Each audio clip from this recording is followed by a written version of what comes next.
महाराज आपण जानिथिबे अतीत रे जेते बेले गत 24 वर्षर कलिंगर सम्राट जेते बेले घोषणा करथिले आपंकरे बरगढ़ जिलार सहेलारे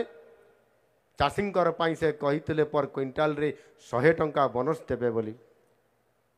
किंतु तांकर कथा पानीर गार सदृश रहीगला से 100 टंका दे पारिले नहीं। आपर मान्यवर विधायक आपंकर राज्य अतिथि हिसाब रे मंच रे आज अछंती से कहूतिले एठी जे तांकर वंशर जो राजूती थिला कलिंगरे 34 वर्ष एठी शासन करले किंतु कलिंगर विकास हला नहीं आ मथुरा नगरीर मध्य कौन सी विकास ही पारला नहीं किंतु आज आम सरकार आसिला परे आमे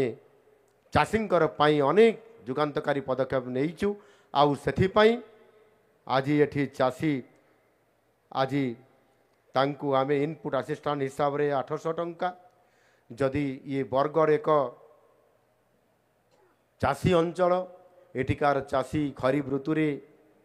रवि ऋतु रे अनेक फसल एठी उत्पादन करुछि एवं पर क्विंटाल रे एठी मध्य अधिक धान उत्पादन होउछि हिसाब करी देखा जाइछि जे प्रति चाषी एठी इनपुट असिस्टेंट हिसाब रे पाखा पाखी 50,000 टंका ए अंचल चाषी सी अधिक टंका एठी प्राप्त होउछि। ना केबे डरी जाइचु ना केबे हारी जाइचु